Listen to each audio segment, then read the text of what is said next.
நான் சட்டமன்ற உறுப்பினால் தான் கழகம் வெற்றி பெறும். எனக்கு சீட்டு கொடுக்கலாம், கழகம் வெற்றி பெறாது. இப்படி சொல்லுபவர்கள் கழகத்திலே அவர்கள் தான் புற்றுநோய் என்று நான் சொல்லுகிறேன். சீட் கொடுக்கவில்லை என்று வசைபாடுபவர்கள் திமுகவின் முதல் புற்றுநோய் அமைச்சர் ஏவவேலு கட்சி நிர்வாகிகளை கடுமையாக எச்சரித்துள்ளார். இந்த இயக்கத்தில் ஏறத்தாழ 2 கோடி ரூபாய் 2 கோடி பேர் உறுப்பினராக பணியாற்றுகிறார்கள். இருப்பதோ 234 தொகுதி.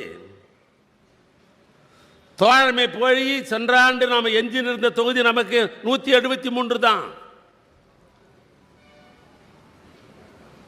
இங்க ஏறத்தாழ எனக்கு கண்ணுக்கு தெரிந்த அளவுக்கு பார்க்கிற பொழுது இந்த செயற்குழு 1000 பேரையும் தாண்டி நடைபெறுகிற செயற்குழுவாக இங்கே நடைபெற்று கொண்டிருக்கிறது. இருப்பதோ சேலத்தில் 11 தொகுதி. அந்த 11 தொகுதியிலே தோழமையும் அரவணைக்க வேண்டிய சூழ்நிலை இயக்கத்திற்கு உண்டு. ஆக எத்தனை பேர் சட்டமன்ற உறுப்பினருக்கு வேட்பாளராக ஆக முடியும்? நான் சட்டமன்ற உறுப்பினால் தான் கழகம் வெற்றி பெறும். எனக்கு சீட்டு கொடுக்கலாம், கழகம் வெற்றி பெறாது. இப்படி சொல்லுபவர்கள் கழகத்திலே அவர்கள் தான் புற்றுநோய் என்று நான் சொல்லுகிறேன். அவர்கள் தான் கோஷ்டியை வளர்ப்பார்கள். கழகத் தலைவருக்கு தெரியாதா? அது கழகத் தலைவர் மட்டும் இப்போ இருக்கிறார், அவர் முதலமைச்சர் இல்லையா? இன்டெலிஜென்ஸ் போலீஸ் அவருக்கு உதவாதா? யார் யார் எந்த தொகுதியில் போட்டால் வெற்றி பெறும் என்று அவருக்கு இலக்கு தெரியாதா?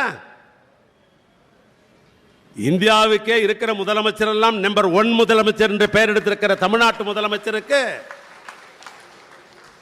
திராவிட முன்னேற்ற கழகத்தில் வேட்பாளர் அவரால் தேர்வு செய்ய முடியாதா?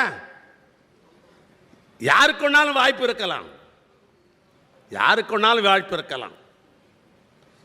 கழகத்திற்கு எத்தனை தொகுதி ஒதுக்கப்படுகிறதோ அதில் கழக நண்பர் நிற்பார்கள்.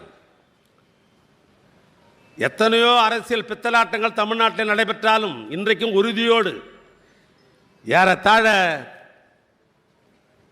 செயல் தலைவர் ஆன காலத்தில் இருந்து நடைபெறுகிற அத்தனை தேர்தலிலும் நம்முடைய தோழமை கட்சி நம்மோடு உறுதுணையாக இருக்கிறது என்று சொன்னால் அவருக்கும் நாம் இடம் தர வேண்டிய ஒரு சூழ்நிலை நாம் இருக்கிறோம்.